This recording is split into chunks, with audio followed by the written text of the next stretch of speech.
ባለ 50 ሮብና አርብ የማይጾመው ለምንድነው? እንደው እንዲህ ብሎ የሚጠይቅ ሰው መገኘቱ ራሱ ትልቅ ነገር።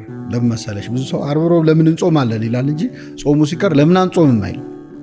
በዛው ቢቀር ደስ ይለዋል። እና ስለዚህ ለምን አንጾምም የምትለው ጥሩ መንፈሳዊ ጥያቄ ነች። አርብና ረቡን በባለ 50 ማንጾመው እነዚህ ሰዎች 50 ቀን ሙሉ ጾመው ተጎድተዋል፣ ትንሽ ይጠገኑ ተብሎ አይደለም። እንደዚህ አይነት ሁለት ምክንያቶች ናቸው። አንደኛው ስለ ጾም ነው። በትክክል ከጾም ነው፣ ስለ ጾም ነው። እንዴት መሰለሽ?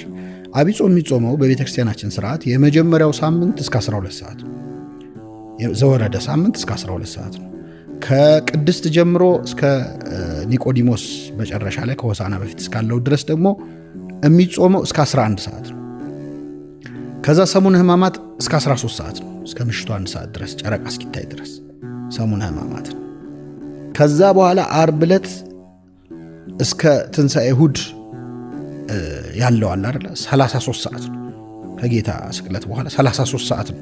ነገራችን ላይ ጌታ ምድር ላይ 33 ዓመት ነው የኖረው ያስተማረው፣ ብዙ ታምራት የሰራው አጠቃላይ 33 ዓመት ነው። በሲኦል ላሉ ነፍሳት ደግሞ ከሞተ በኋላ ነፍሱ ከስጋው ከተለየች በኋላ በሲኦል ላሉ ነፍሳት 33 ሰዓት ሰብኮላቸው። የምድር 33 ዓመት የሲኦል 33 ሰዓት ነው እና ያንን አስተምሯል። በወህኒ ላሉ ነፍሳት ሰላምን ሰበከላቸው ያለው ቅዱስ ጴጥሮስ ማለት ነው። ስለዚህ ከ12 ሰዓት ስንጾም የጨመርናት ሰዓት ማለት ነው ከ9 ሰዓት እስከ 12 ሰዓት ያለች አይደል?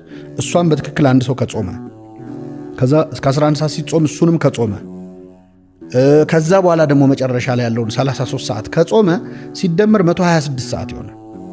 126 ሰዓት ማለት በበዓለ 50 የማንጾማቸው አርብና ረቡዕ ሰዓቶች ናቸው።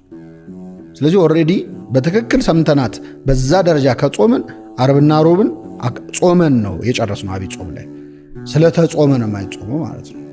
ይህን ጠንቅቆ ግን የማይጾም ሰው ካለ ደግሞ ሁለተኛው ግን ምክንያት ትንሣኤ ማለት 50 ቀን እየተከበረ አይደለም። 50ውን ቀን እንዳንድ ቀን ነው ቤተክርስቲያን የምታየው፣ እንዳንድ ቀን። አሁን 50ውን ቀን ሙሉ ክርስቶስ ተነስቷል፣ በእውነት ተነስቷል ይባላል። እንደ አዲስ ዛሬ የተነሳ ጠዋት የተነሳ እንዲመስል ነው። ለምን? ያንን እንዳንድ ቀን ነው ቤተክርስቲያን 50ውን ቀን የምታየው። ስለዚህ በትንሣኤው ቀን መጾም ይሆንባታል።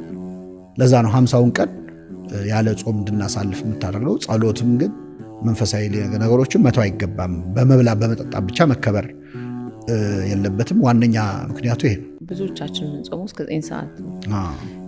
አልጾምንም፣ መጾም አለ